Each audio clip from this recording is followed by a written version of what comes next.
All right. Hi, everyone. Welcome in. I see you all coming here. Allison, I see you. Leslie, I see you. Lorraine, Michelle, Michaela, Natasha, Tyra.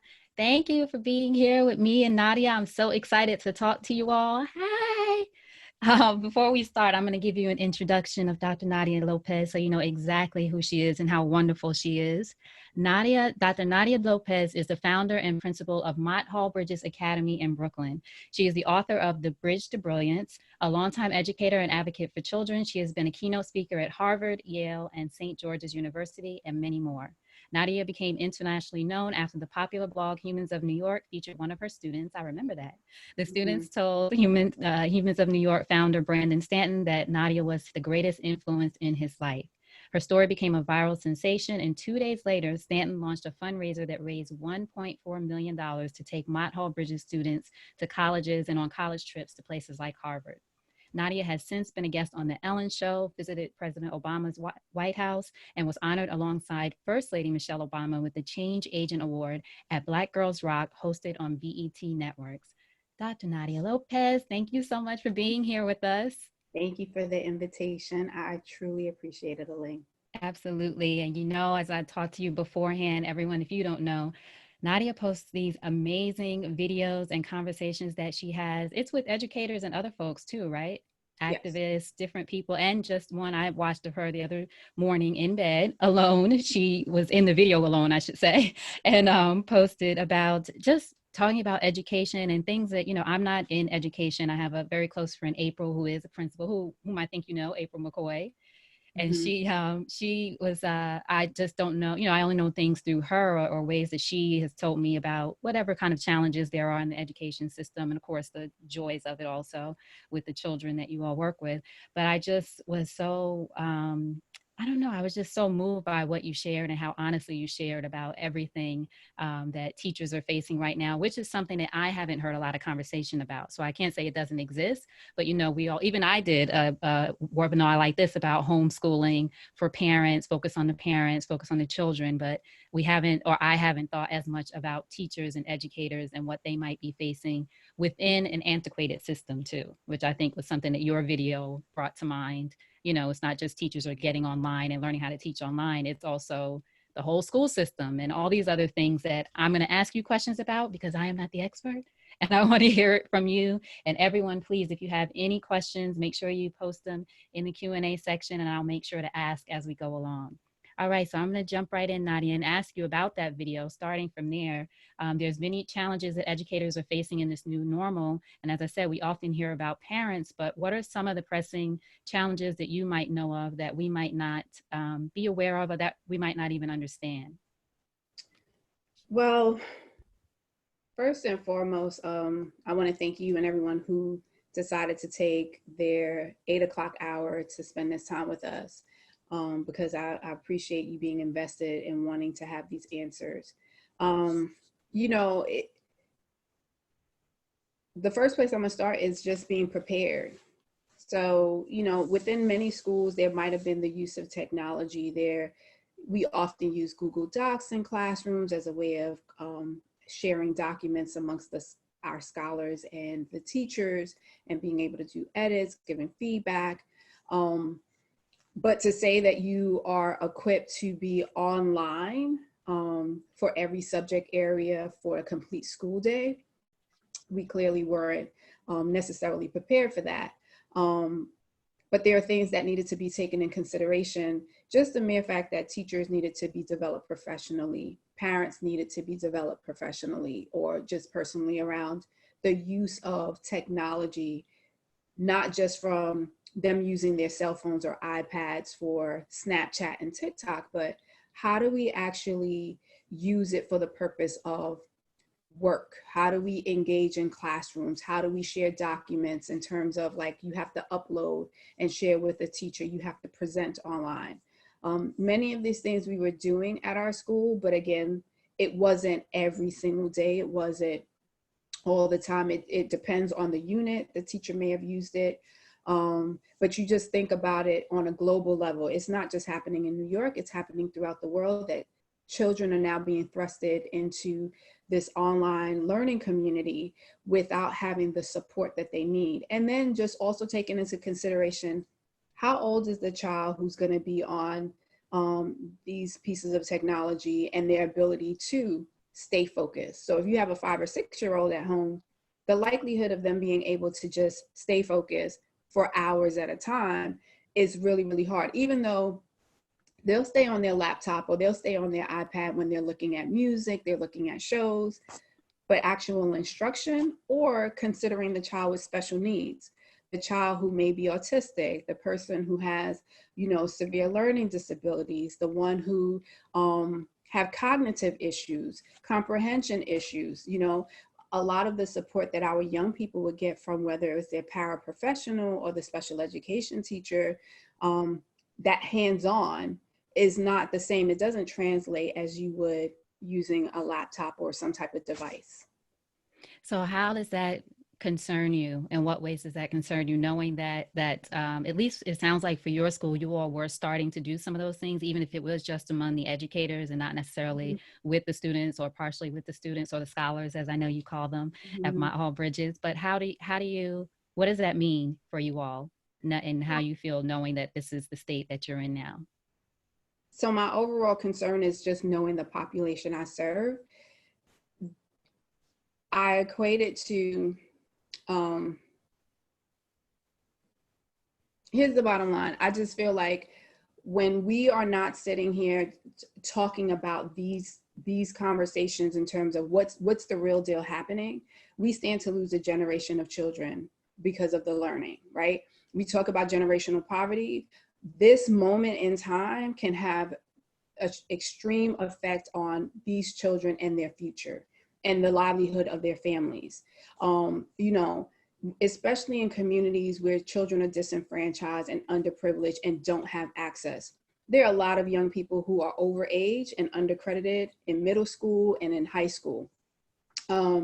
There are a lot of them who rely on our school system, the adults who are in our buildings, to keep them motivated, to provide for them, whether it was a safe place until they got home. So you had children who stayed in my building, and plenty of educators who they stayed with them till 6, 7 o'clock at night to, one, at least have a place where they were safe with an adult who was making sure that they were doing the right thing, and they spent less time at home in an environment that may have been chaotic, or a parent who didn't have the means by which to support their child, whether that was mentally, physically, emotionally, or even economically. Because to keep it real, a lot of educators have been the ones to clothe children, to provide them with the food that they need. And so when I think about how much time we're not in front of our children, how much time, they've relied on us because they built these relationships, they developed trust, we can't get that back. We have no idea what's going on in the household, even though we have online classes. We don't oftentimes, like if your hearing's done right, your screen is not going to show your face. You're going to have, just the initial. So we hear your voice, but we don't see you. But there's also children who are in households where they don't want us to see what's going on in the background. They don't want us to know how they live. And unfortunately, there's this fear, there's a lot of apprehension, there's a lot of anxiety, which then leads to the concern of the PTSD that children are suffering, the amount of stress that they're undergoing, not just them, but their families, the parents who don't have the capacity of supporting them. So, it's made it difficult for me to rest easy at night, because I just worry. And I know that our future is dependent on every decision that we make, but people aren't informed. So it continues to be the educators who are fighting. And most of the time it's the educators in our most disadvantaged communities. But at this point, I just feel like all educators, it doesn't even matter the socioeconomics, everybody's fighting the same fight just to be heard. Right. And I think one of the things that you mentioned, and again, it hadn't occurred to me when this all first started, was I thought about when they talk about children having eating at school. A lot of children get their meals at school, at least a couple of meals a day.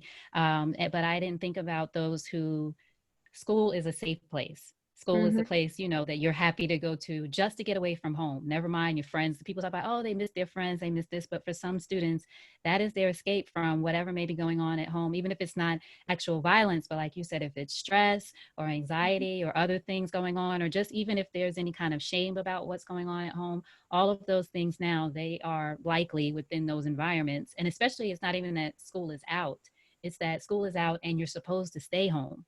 So how do we then, people like myself or people who aren't educators, how do we, or is there a way that we can be more supportive to educators?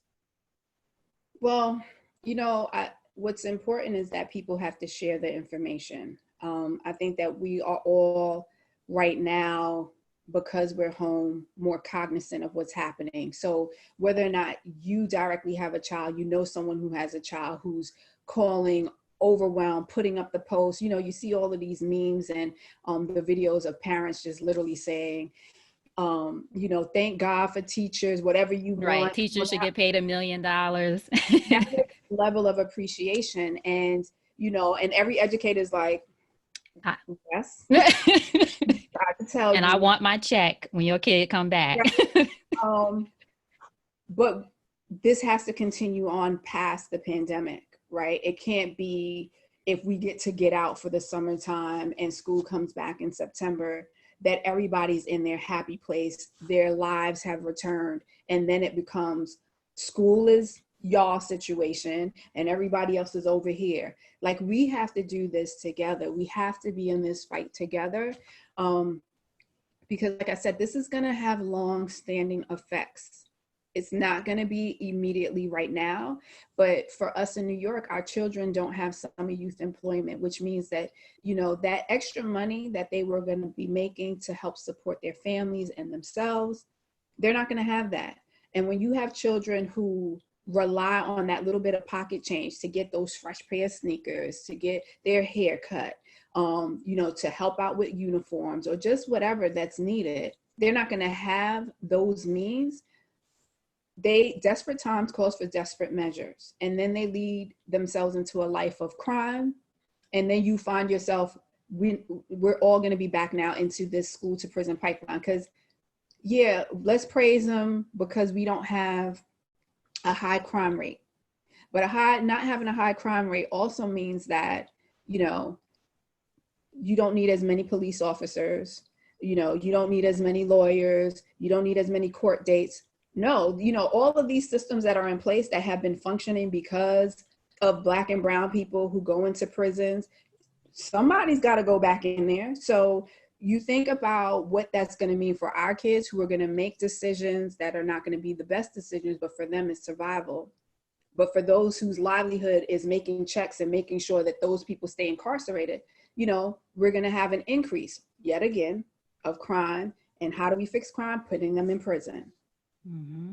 So what is the way that, I mean, I know there's limitations obviously because of the times that you in particular for your school can do, but what are some of the things that you're hoping to do or that we can support you with doing in order to help the scholars at your school? And then maybe this is something that can work at other schools as well.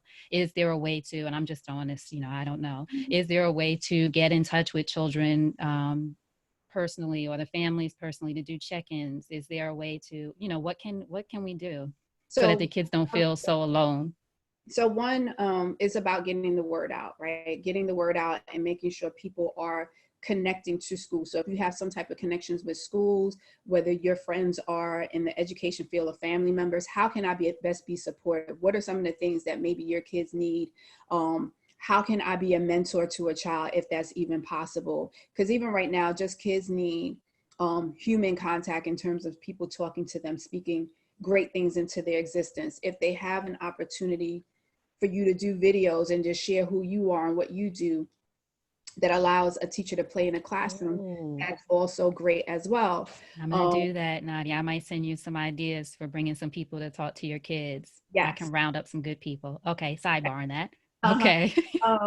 Also, just thinking about who you're connected to, what type of resources you can provide just outside of yourself. So maybe there are corporations, companies, nonprofits, or just individuals who are well off who may, when school comes back, be able to offer some type of service. So whether that's being able to purchase books for children, whether that's being able to make sure that every child has a laptop or iPad that they can use at home, that they can keep at home. Because the reality is that you might have, in New York, they've made sure that children have iPads, right?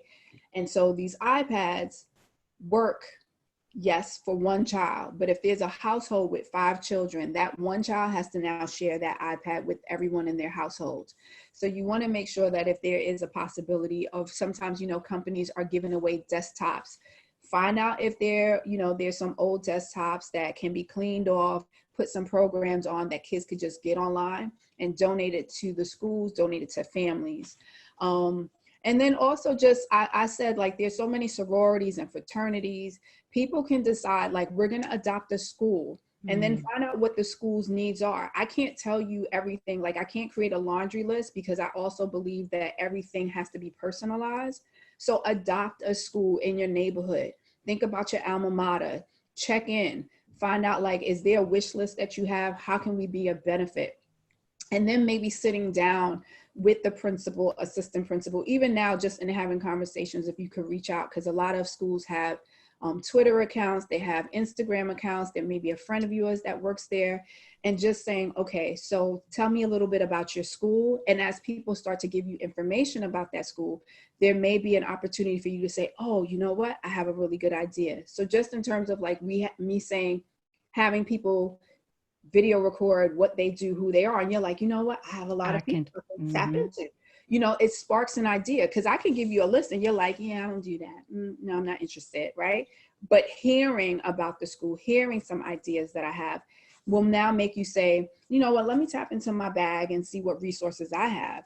And then we can make some magic happen for the kids. Yeah, that's wonderful. And I think that's such a good idea to, like you said, for everyone listening, as a thing to, because we, you know, most of us want to help, want to do something, but for, you know, you might think, well, I'm not in the system, I'm not a teacher, I'm not an educator, I'm not fill in the blank, so I can't help. And this is a great way to, great ideas. And like you said, every school is different, but even just that outreach, I would imagine, you know, you told me just having someone reach out to you and asking, how can I help, might make your day, right? Might make your day. You probably have a list at the ready. And I think what's important, one thing that you said too, is not just now, like when you go back to school too. Because what's going to happen is, right now is a critical time, because people are just trying to figure out how to survive this. How do we just get through to the end of the school year? In terms of how I'm thinking it through with my team, we're in a better place, because everything that we did in our school, we were able to just translate virtually. But that's because there was a vision already in place, and there was a lot of planning and a lot of systems that were put in way before the pandemic. So it was just a matter of, how do we make this seamless to get online? So there are things that we didn't have to invent the wheel behind. We just had to make sure that it wasn't going to create any more, you know, stress to our school, to our kids and their families. But there's going to be tremendous budget cuts because of the economy. There is going to be drastic cuts. We have already been advised that those cuts are going to include social emotional support. So we used to get extra funding to put programs in place, to hire consultants, specifically in areas like Brownsville, in the Bronx, East New York, and Far Rockaway. We had received this extra funding. We're not going to have that funding. When you need it most, you would think. We had extra funding for additional personnel. So we had a shepherd's program. They're already advising that those individuals may be cut, right? So at least I used to have support on every grade level, because having one guidance counselor to service 210 kids and have to do mandated counseling is virtually impossible. The jobs that guidance counselors have to do in order to stay in compliance with special education, as well as being able to meet the needs of children and guiding them and providing them the counsel that they need. So those cuts are also going to be reflective in college and career readiness programs, right? Like, thankfully, for the people who donated to HONY, we get to take our kids to travel to Harvard. And we've used that money to not just go to Harvard, but HBCUs, to go to Yale. And there are schools where that money that they were providing was the only money that they had to order the buses, to take the kids on the trips. Now we're not going to have that just as a, you know, as an entire school system, because they're trying to figure out how best way to cut corners in order to maintain the system itself. And so who gets affected? Because the districts where the parents are more affluent, the districts where they went to college, they don't need those trips. They don't even get the money because they can take their kids on the college trips. They have conversations. They go away to, you know, places where parents get together with their friends who all went to college. So the culture for them is totally different as opposed to what our kids are used to, which is not getting much. And the only thing that they get is coming from the schools. Mm-hmm. One of the things that you said is that your team was preparing even before the pandemic happened to be able to take the learning online. So I'm interested for any of the educators who are listening, who might be wanting to get some ideas. What were some of the things you felt like you all were doing at that time that helped you be, I mean, who could be prepared for this, but you know what I mean, that kind of helped you be at least in a position to maybe do it more seamlessly than other schools that might have struggled to get it to that point? So a couple of things that we were doing way in advance is like every scholar had an email address that was connected to be used for Google Classroom. So we didn't have to put on board the entire school. Every scholar had an address. The teachers were already connected to online programming. So our math team used a program called iExcel that allows kids to practice, do games, really dig deep around every level of math and every standard. So it challenges them. And then if they're not doing so well, it also allows them to practice and shows them what exactly they need to work on. We had iReady that worked with comprehension passages and questions that was aligned to the state exams. We also, you know, use Khan Academy. We use a lot of videos from YouTube.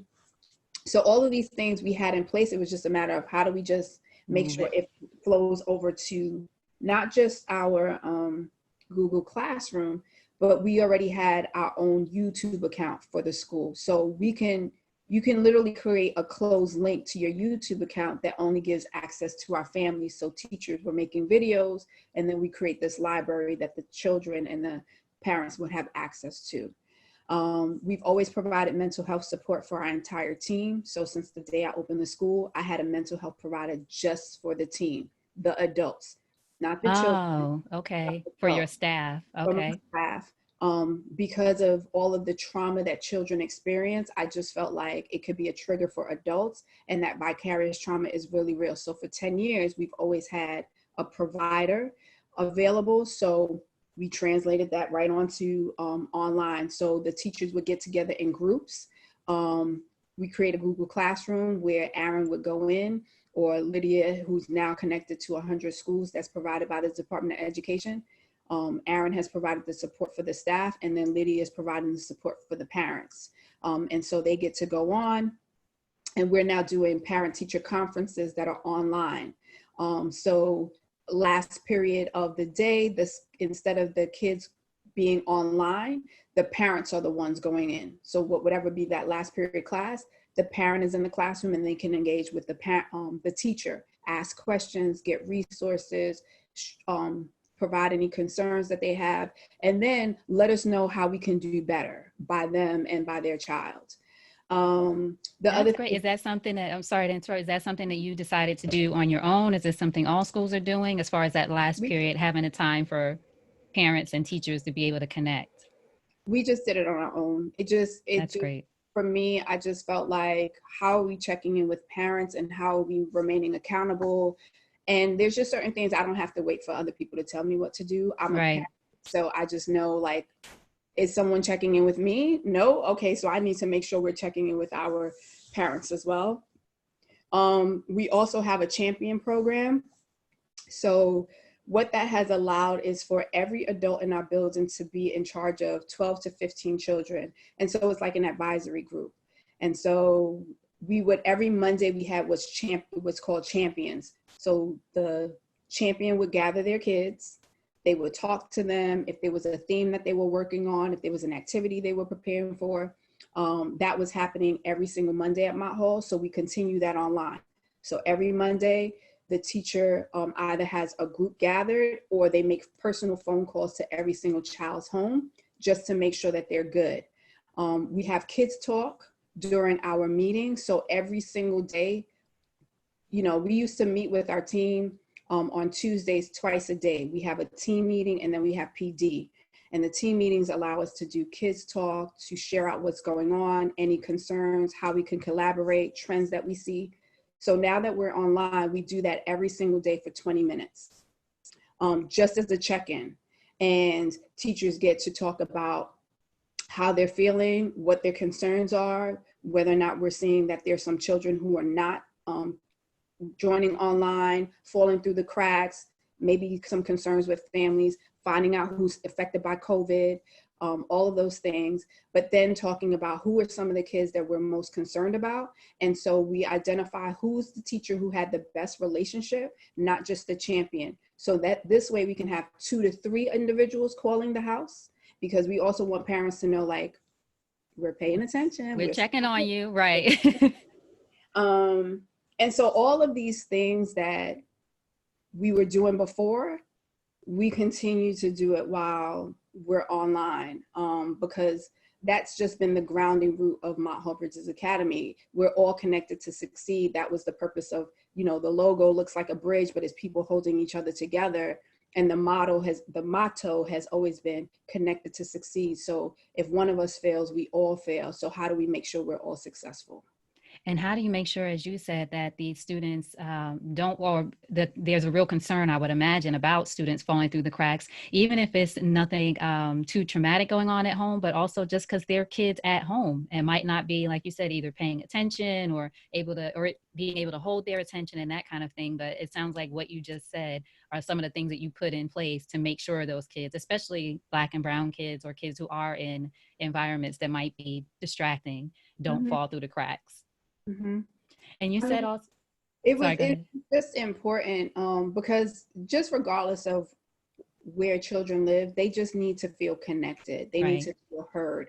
And so we wanted to make sure that not only doing it for the scholars, but then also doing it for the parents. Yes. But then we're asking a lot of the adults. So that's why I had to make it intentional with the principal in charge, Karen Cadogan, to say, how do we make sure that the teachers feel like they're heard, they're honored and respected? Because we're asking of them to do a lot, and they also have their own families to take care of, and they're under a lot of stress. You know, we took a system that was 50 years behind to bring it into the 21st century.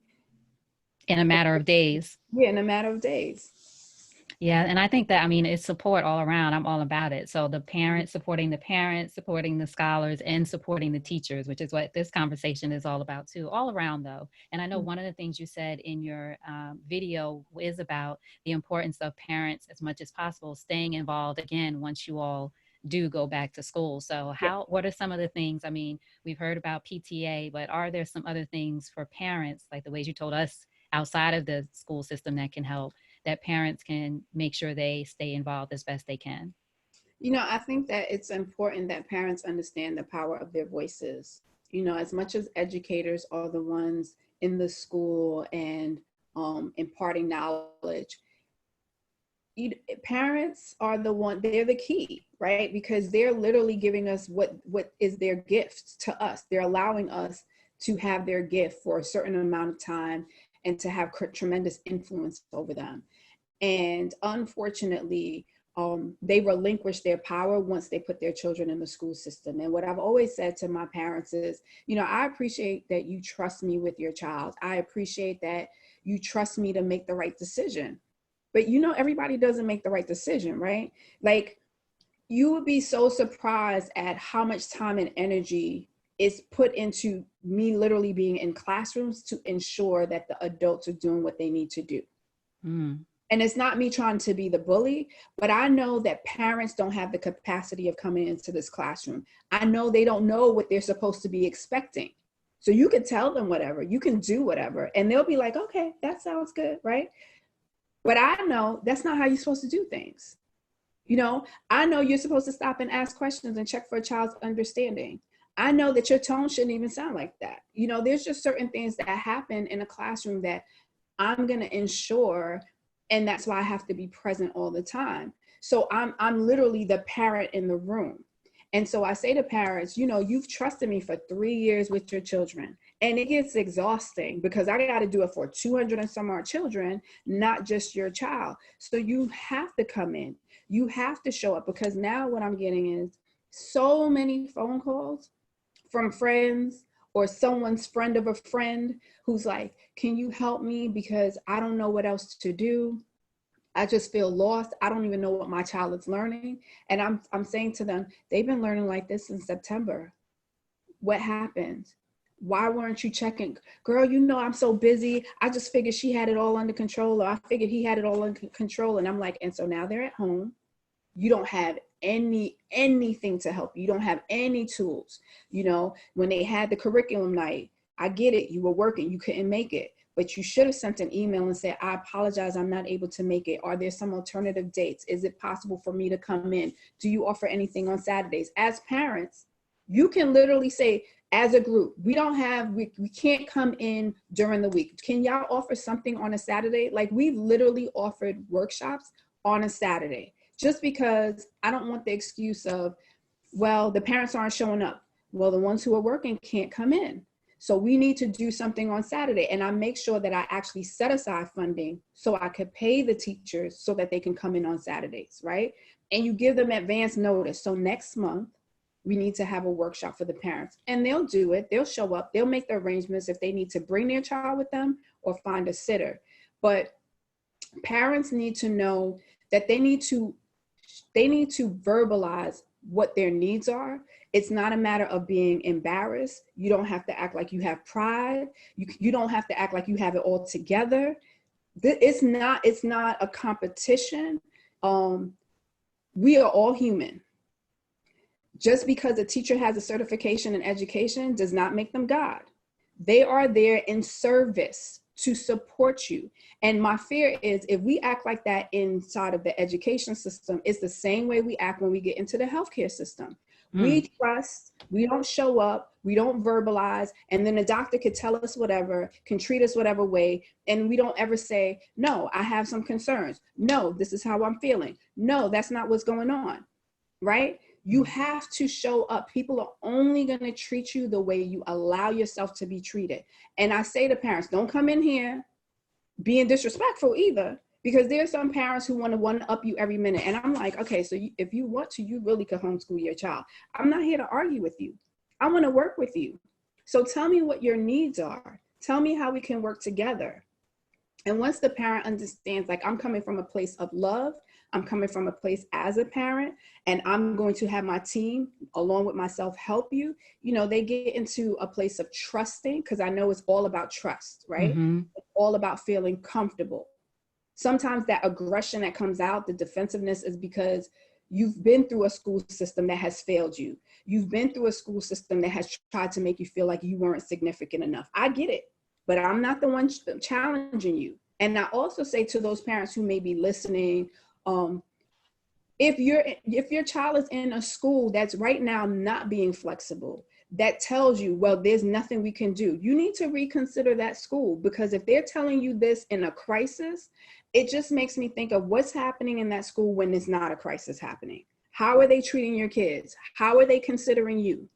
This is a time that schools are supposed to be showing up and really saying, we need to work together. So I'm here as a resource. What can I do to help you? Here's what we have available. You know what I mean? But you can't walk in guns a-blazing. I want this, I want that. No one's going to hear you. You come into someone's office, principal such and such, guidance counselor such and such, assistant principal such and such. Here are my list of concerns. I need you to help me. We need to work together. What can we do? And that allows for a different type of conversation. But all I can say is, if you don't get any support, if someone doesn't say, well, these are the things we can do, and they give you the ultimatum, well, if this is not what we're going to do, so what are you going to do? You need to remember that your child is subjected to that all day, every day, and you need to find another place for them to go. Right. That's like when nobody's watching what's going on, because right now everybody's looking. Yeah, that's excellent advice. Anyone, if you have questions, please post them in the chat in the Q&A section for Nadia or for myself, or I can ask her for you. Tiaya said, my son's high school used to offer Tuesday evenings every week so that parents didn't have to wait until parent-teacher conference night. This way we could address issues early and not wait. She also said, I did that, I think, when we were talking about sharing different resources. I offered Right Now stories from the quarantine because the school wanted to offer their students something to do other than schoolwork and watching TV. Absolutely, a way of giving back. So Nadia, then what would you say if you, for the teachers listening who may not be as fortunate as your educators in having some kind of mental health support, or even a leader who is as supportive as you are, what do you say to those teachers who might be stressed and who might not be able to, well, I'll just leave it at that, might be stressed. I don't think we even have to qualify the stress these days, right? I'm going to say, first and foremost, you have to breathe. You have to breathe and don't be hard on yourself. I've been in situations in which I was a teacher in schools where I wasn't respected, my colleagues weren't respected, children weren't respected. And so when I started teaching at that time, we didn't have what's called open market in New York, where you had the opportunity of applying for another job. And if it worked out that the other school wanted you, you can just be like, okay, in the system, accept the job and move on. Back then it was like the principal had to release you.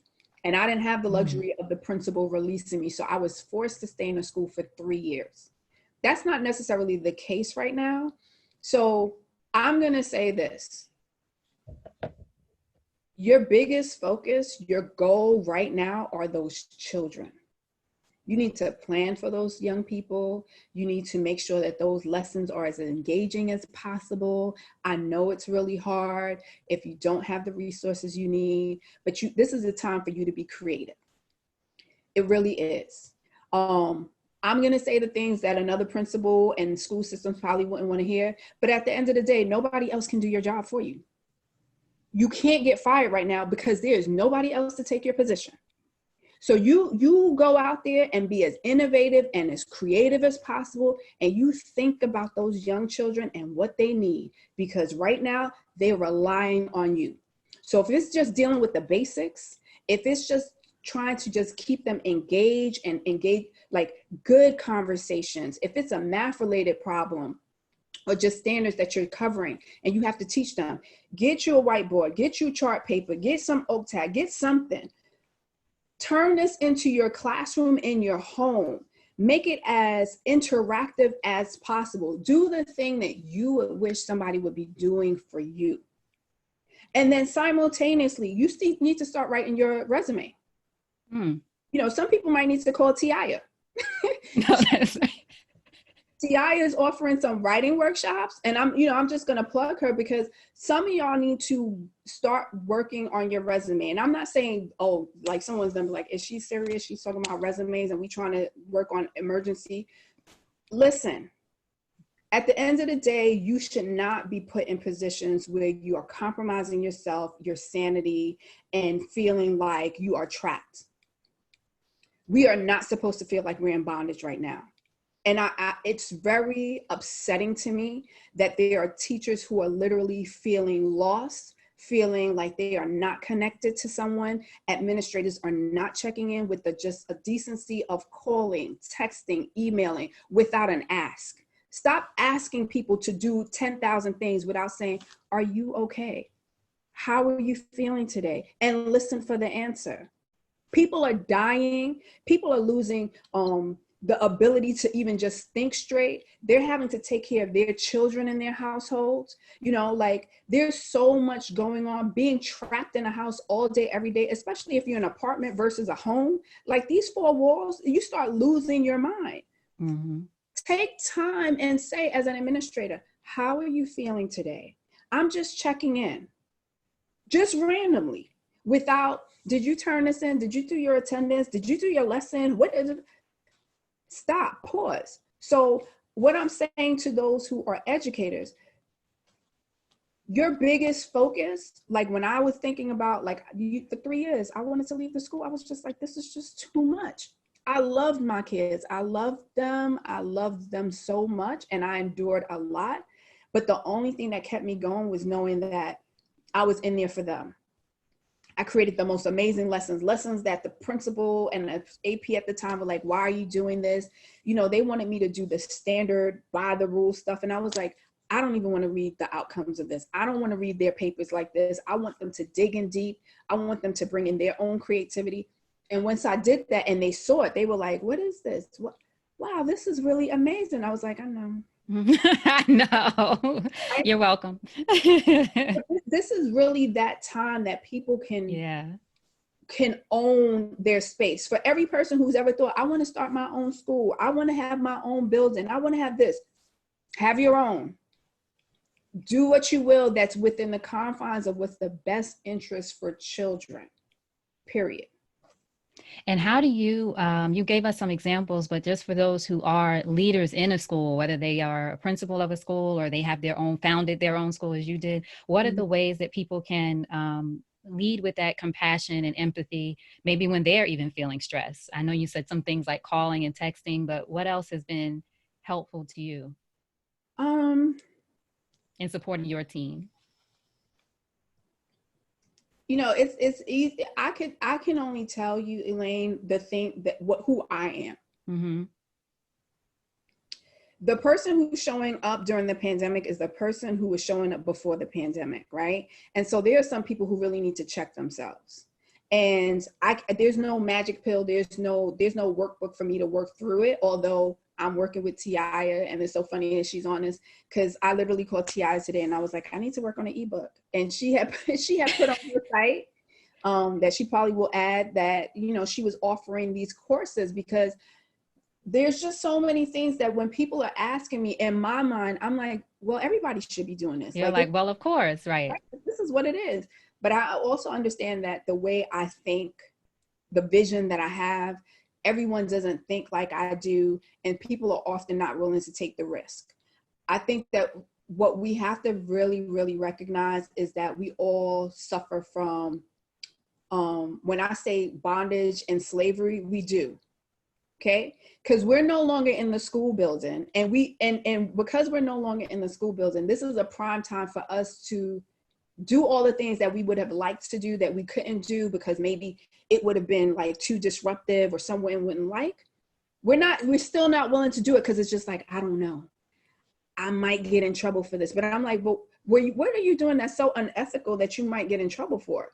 There's so many educators who always say, you know, I know my kids best. I know what will work for them. Do it now. Because our kids are struggling and trying to keep it at the status quo, trying to keep it with the textbook and the rote type of teaching, the chalk and talk, you doing all the talking, the kids ain't doing nothing but listening. And because you can't see what they're doing, they just sitting in the corner like, oh my God. Right. When is this going to be over? They could leave their stuff on mute and be watching TV. You would never know it because they're not engaged, right? Like there's just so many opportunities that we're missing because we're still functioning under the regime of the education system that has no clue right now. Like this is all new to everyone. And that's why I said, we have moved a 50-year-old system into the 21st century still without a plan, right? So this was our time to break free. We're out here like Google, break free, create something that's transformative. Like what I'm doing in Brownsville is not rocket science. It's just good education. What I'm thinking about in terms of checking in with people, I'm thinking to myself, what do you need as a human being? So to that administrator, if you have not sent a text, take note. Set your timer for tomorrow morning. Send an email. The email just simply needs to say, hey, just checking in on you. Write a love note to your team. Simply just say to them, I appreciate all that you're doing. I know you have been working hard, and I apologize that I may not have checked in. Own that you didn't show up for them. They will appreciate you for that. I just want you to know that I am here for you. We are doing this together. If you need me, please let me know. I am here. You know how many people are probably going to text each other and say, did you see the email she just sent? Right. What's going on with her? And that's fine. Right. But They'll appreciate it. Own that you may not have checked in with them.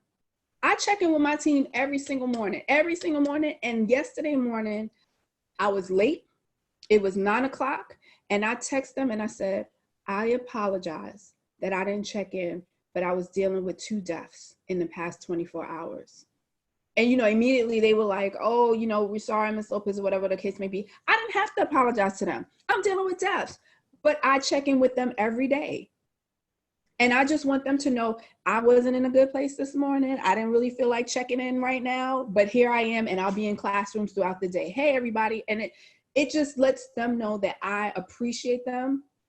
I'm willing to be transparent and vulnerable, letting them into my space, because you know what? There may be someone suffering, and because I shared, they'll be like, you know what? I'm dealing with the same thing. And I appreciate that you took the space for yourself too. That's important too, for you to take that space. I know you have to jump at 9, so I want to get in a couple questions from here. I'm sorry I didn't see these, you all. Francisca said, I like the correlation you made about education and healthcare. Parents are so afraid to exercise their rights. I try to be an advocate for my daughter, but I always take it a step further and ensure that everyone else that may be in her situation also receives the services they need. For example, before my daughter went to her current school, there was nothing in place for kids with food allergies, no protocols, no special eating location, etc. It was baffling. Thank you for that, Francisca. So Eartha says, how important do you think international collaboration can be in assisting recovery from this pandemic for young people via sharing of experiences across the globe? Hi, Eartha. She is checking in from the UK. I just love her. Hi, Eartha. So, I believe that it's really, really important, because sometimes we get real egotistical, especially from the countries that we come from, that we don't recognize that what we're dealing with is not just about us. It's impacting the entire world. And by collaborating with other educators in other schools and letting children share their experiences through video conferencing or recordings or emails, whatever the case may be, allows them to see that there is a connection, that we're in this together. And that allows them to develop into global citizens, where there's an empathy that is developed, not just for your local people, but also the people around the world. Because at the end of the day, our goal is that our kids one day travel and get to see the world. And you want to know someone else's experience, right? So the UK is now suffering the same way we're suffering. But the question is, like, how does it look in the Black communities in the UK, right? Is it the same as the way that we have to handle it? There's just so much that we can learn from each other. Not just the children, but adults as well, because how is the school system handling this? How are you able, like, I'm connected to educators in the UK, and we're all in the same place. There was no preparation. It was like a last minute thing. And it's just like, wow, we're in this fight together. Mm-hmm. Shahara Jackson says, timely and necessary webinar. Thank you both. Thank you, Shahara. What do you envision in schools and the classrooms will look like as we emerge from this pandemic? What excites you about what's on the horizon, or worries and concerns you? You know what? I'm going to combine that answer, Ms. Shahara. I love her. She is always in it. Yes. What excites me about it is opportunity, and really preparing children for, when we say the 21st century, is really the real world, right? Because our kids really need to know how to get online and interact. So, in the business world, we're always having video conferencing. Now children are actually engaged in video conferencing. They know what that looks like. They now have to present. They now have to collaborate. They now have to be creative. All of the soft skills that they need in order to ensure their success and be able to thrive is what excites me. What I'm most fearful of, though, is we're going to get back into the school system, and the textbook companies are going to come with their stuff, and the departments of education are just trying to get back to some normalcy. So we're just going to be focused on state exams, standards, all the things that stifles creativities for educators, and the thing that robs our children from opportunities that lets them win. And so if we don't take this as a moment to say, wow, look at how we can integrate technology but also learn from how do we make sure our kids with special needs are supported? How do we make sure the little 5, 6, 7, and 8-year-olds are also engaged in play and still learning and still collaborating? Like there's so many other things that we need to work on, but that still excites me because that says we have a lot of work to do, but we need to find the people who have been successful at it, not the people who write the books who aren't in our classrooms. I'm just say that again, not the people who are not in our schools and writing the books and then telling us what to do. They need to look at those who are actually doing the work, so that we can best support leaders and we can have this tremendous change that needs to come as of this. This needs to be our Renaissance period, to be quite honest. Beautiful. I love that. And Erica joined. Hi, Erica. She said, I started a bit late, but wondering if she actually joins her teacher's classes virtually. You said you do pop Every into the day, classroom all every day, all day. And I just want to say, I don't do it from a standpoint of being evaluative. I tell my teachers that all the time. If any of them were on here, and I'm sure they would have been, but it's been a long day. I do it because I really, really enjoy just being in the classrooms and sitting back. And I want my scholars to know that I'm just as invested in their learning. And truth be told is that I'm actually on a medical leave. I'm not even supposed to be working because of I developed kidney disease as a result of work. So I was so stressed out and not taking care of myself, not really taking time just to, because you see how I am, I'm very passionate and I go all the way in on all levels. And she has other things to do after our conversation. It's already almost 9 o'clock at night. So okay. Yes. And so I do a lot of things. And when you're in a school building, you forget to eat, you forget to go to the bathroom, you forget to drink water, you forget all of the things that you need to be a human being. And so I have been out of work since May. I literally jumped back into the seat of things with my principal in charge, who's the assistant principal, when they announced schools were closed. I just need you to know that I jumped back in. I was helping create packets. I was helping to blah, blah, blah, because there was no plan. And I'm sorry, I was not going to allow my kids or my team fail. Because for me, I take it very personal. I don't want anybody to apologize 20 years from now and say we could have done better. And there was no thought process as to how this was going to impact our children 10 years from now. Everybody's just worrying about the next 2 months, the next 3 months. You can't undo the crack era. You know what I'm saying? Like, you can't undo that.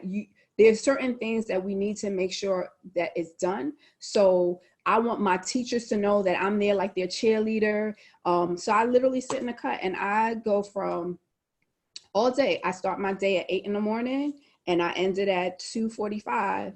We all have lunch at 12, so I take a chill, but I am literally on the computer looking and seeing what they're doing, taking pictures, tweeting it out so people know like our kids are getting it. Right. And are you taking care of yourself too, though, Nadia? I am. I have to take hard pauses though. I have to take hard pauses because I just like every day an email will come and undo something. And it's just like, and then another email will come and be like, oh, we made a mistake about the email before. So it's hard. And there's just so many moving parts that people really don't know, like what we have to manage. But I do take hard pauses. I work out with my daughter. I watch Netflix. Good. Hard body Netflix. Right. On Prime. Just let the mind go. That's what I say. I need to watch something that has nothing to do with nothing. And a little bit of gospel music to get me through. You know, right. Yes. Good. Praise him. I know that's right. So I'm going to ask you to give a 1-minute answer to this because I do want to give you at least a breather before your next call. Tyra says, hi, Tyra. Hi, Nadia and Elaine. Thank you for your time. I'm wondering how Nadia feels about the concerns that some parents have about, I'm going to summarize, sending their children back into the classroom after COVID. She's been hearing from some parents that they're going to wait till this is completely over, back in September, till this is completely over. Do you have any thoughts about that? I've heard some other parents too just talk about homeschooling for a while, continuing. You know, I have a lot of concerns. I'm a parent of a college student, and so, you know, I'm even concerned about that. She goes to school in Georgia. You know, where they're opening up on Friday, and I'm like, this ain't good. So I'm very much concerned because I feel like there is going to be a spike. I think that we haven't really taken this as serious as we need to. Like when I go outside, I have to walk my dog, and I'm still seeing people just kind of like chilling and hanging out. And so my concern is that there'll be a resurgence of the of the virus. And I just feel like there's not just one type of strain, there's various strains at this point. And so my fear is like, she's going to go into a dorm and, you know, be in a space and sharing space with other people who may be asymptomatic. So the same holds true to those who need to go back into the schools. But the question, you know, I can have all the thoughts in the world, but it comes down to, how are you as parents going to fare out economically, right? Like, what is that going to look like for you and your jobs? It's like we're forced into a position to have to make an ultimate decision, right? Mm-hmm. And so the only thing I can draw off of is prayer. And I don't, you know, for me, it's just like, I just have to pray. That's the only solace I have. I can't question anything else. I can't offer anything else, because they're going to make an executive decision, and you as a parent if financially you're good to stay home, if your job allows you to stay home with your child, do so. But if you don't, there are parents who are like, I got to get back to work. And my only means is by having my kids in the building. And, you know, there's a lot of teachers who are fearful, because we have had colleagues who have passed away, especially in New York City, you know, and it's hard to deal with. It's hard to swallow. But like the governor in New York, I appreciate him, because he's like, we are not opening up anything until we are completely sure that everything is in place. That's right. So, you know, we just all have to stay in prayer. Yes, I am praying for you. We are all praying for you. Erin, I'm sorry I didn't get to your question. We might have to have you back, Nadia. These parents have a lot of questions now. But thank you. She has to run for another call. But I want to raise my glass to you. Cheers to you. Yay. Cheers to you. Yeah, you got your mug. Excellent. Thank you to all educators, all parents, all teachers, just everyone. I'm so happy that you took time with us to have this conversation. I appreciate you and your work. I hope you know so much. And if there's anything, in fact, I know there's some things I can do. So I'm going to reach out to you, and you just let me know. You send me a list, and I'm going to ask Tiaya too what I can do to support you all and the students at Mott Hall Bridges Academy. So thank you so much. Tell everybody. Go ahead. Tell everybody the website or anything that you want us to know, how to support you, or your ebook. Everyone, I'll make sure I email you all after this so that you have this info too. So the ebook is in the works, but they can follow me on any of my social media platforms. That's LinkedIn, Instagram, Facebook, and Twitter. It's all under @TheLopezEffect. Mm-hmm. @TheLopezEffect. They can DM me if they have additional questions. I host On the Low, which is my way of having conversations about what education looks like through a Black and Brown's lens. That's every Wednesday. And on Saturdays, I've been hosting the State of the Village address as the Madam Secretary, because we don't have anybody in the Secretary of Education seat. And you claimed that position from what I read. Presenting, yes. I'm okay. I'm like, I interviewed her before that. I remember. Hey, Nadia. Yes. And I also do Elevated with Monica True, and it's our way of providing strategies around sustainability. So we have an annual conference that we had to put on hold, obviously because of Corona, but we also have our own website, our podcast, and then a clothing line that's now dedicated to educators. So, okay, you have to come on my podcast and talk about all those things. I didn't even know about all that. We're going to get into that. Excellent. Nadia, thank you so much. I so appreciate you. I wanted to stop a few minutes before, but it's just too good. So thank you so much. I'll talk to you soon. Okay. Bye. Thank you, everyone. Bye-bye.